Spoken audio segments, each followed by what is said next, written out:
Bonjour Anthony. Bonjour.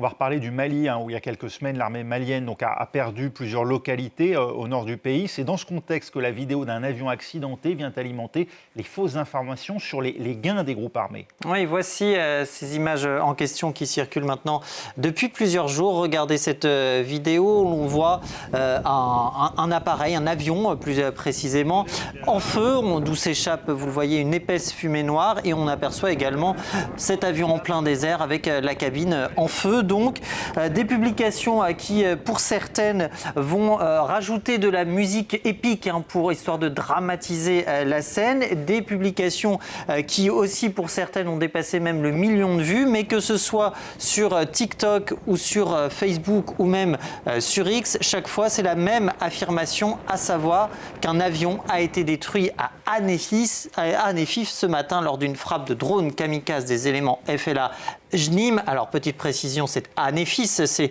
en l'occurrence dans le nord du Mali, dans la région de Kidal. On rappelle JNIM pour GSIM en français, le groupe de soutien à l'islam et aux musulmans, l'organisation affiliée, djihadiste affiliée à Al-Qaïda, et FLA, Front de libération de l'Azawad. Ce sont ces deux groupes qui ont mené des attaques coordonnées d'ampleur il y a environ 3 semaines, notamment dans le nord du Mali. Cette scène, Anthony, elle a bien été tournée au Mali. Eh bien, tout à fait. Cette scène a été tournée au Mali, mais pas à Anefis, à quelques 200 km de là, environ, plus précisément à Tessalit. On est toujours dans le nord du Mali, on est toujours dans la région de Kidal. Grâce à la géolocalisation des images qui a été faite par nos confrères de RFI, on sait même que cette scène a été tournée dans un aérodrome près de Tessalit, donc, et précisément sur le terrain d'Amachage, qui est tombé aux mains du FLA au début du mois, du Front de libération de l'Azawad. Et vous voyez que sur Google Earth, on retrouve d'ailleurs les images satellites de l'avion en question. Et on reconnaît d'ailleurs ici l'alignement des arbustes que l'on va revoir ici. Quand on procède cette fois à une recherche d'images inversées, on va retrouver des photos du même avion. C'est un Antonov 74 en l'occurrence. Il illustre ici par exemple cet article de Radio-Canada et des données qui sont disponibles en open source, c'est-à-dire finalement accessibles au public, montrent que l'appareil se trouve dans ce coin en question depuis au moins avril 2021. Il n'est plus en service, il n'a donc plus bougé depuis. Un avion perdu donc dans le désert malien. Mais c'est un peu ça, en fait, parce que alors il n'y a pas d'immatriculation visible sur l'appareil, donc il faut regarder un petit peu le fuselage pour en savoir un petit peu plus. En l'occurrence, cette bande rouge et ce logo vert.